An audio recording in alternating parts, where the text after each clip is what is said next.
வச்ச மாமனவ யாரு பாடுகிற பாட்டுல தானியும் அத கூறு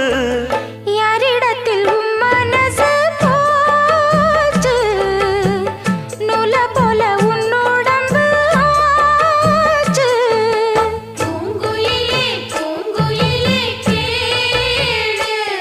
நீ பாட்டெடுத்த காரணத்தை கூறு யாரிடத்தில் மனசு போச்சு நூல போல உன்னுடம்பு ஆச்சு வட்டமிட்டு சுத்தும் கண்ணு வீச்சு வாய விட்டு போனதென்ன பேச்சு